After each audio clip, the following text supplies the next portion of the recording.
Hey guys, Coach Mike here from CrossFit SciCoh.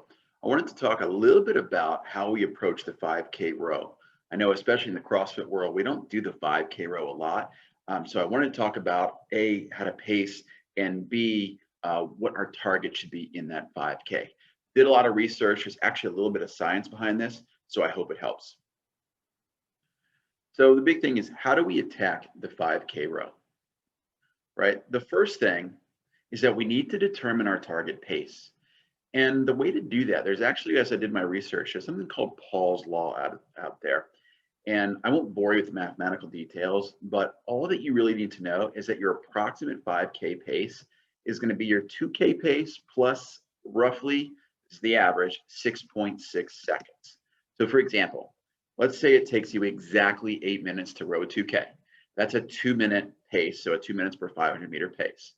By simply adding 6.6 seconds to that, we can expect that our average pace for our 5K row is going to be 2 minutes, 6 seconds, 0.6, right?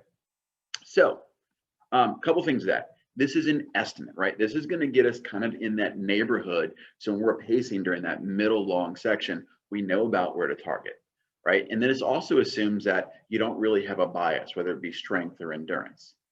If you do have a bias, so for example, myself, I'm more of a strength-based athlete, so I expect someone like myself to start falling off a little bit the longer the pieces get, right? So instead of that 6.6, it's highly likely I'm going to be closer to an 8-second add-on, okay?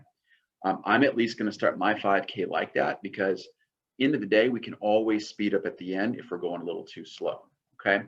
If you're more of an endurance-biased athlete, you might actually be only be adding about 4 seconds, okay, give or take some. So based on who you are as an athlete, kind of make the appropriate additions or subtractions to kind of figure out what is that target pace going to be for you when you're pacing your 5K. Right, so the big question is, well, what if you don't know your 2K time? That's okay. It actually will take you about 4 minutes to figure out the same equation, but you're gonna have to do a little bit of work in the form of a 1K, right? I'm not going to be mean and tell you to go out and row a 2K because guess what? We can get you close enough for approximation. So do a 1K row for time. I definitely wouldn't do it on the same day you're doing your 5K. It should take you roughly 4 minutes, probably even less. And then once you determine your pace there, then add 11.6 seconds instead. So example, let's say you go out, bang out your 1K row and it takes you exactly 4 minutes. Once again, that's a 2-minute per 500-meter pace. Simply add 11.6 seconds to that, and that's going to give you about what your anticipated 5K pace is going to be. Okay. So now we can have an idea of like, all right, well, what kind of pace should I be shooting for overall? The second question is, how do we approach it? And I'm calling it the Batman battle plan, right? You guys know I love Batman, and it's not just because of that I chose it, but specifically when you look at the top of his cowl, when we look at that as a graph of pace versus time, that's exactly how we're going to approach it. There's a spike at the beginning, it's relatively flat in the middle, and a spike at the end, okay? So for example, when we start, we're going to start with what we call the power 10. It's a very common technique that people use to row a 2K.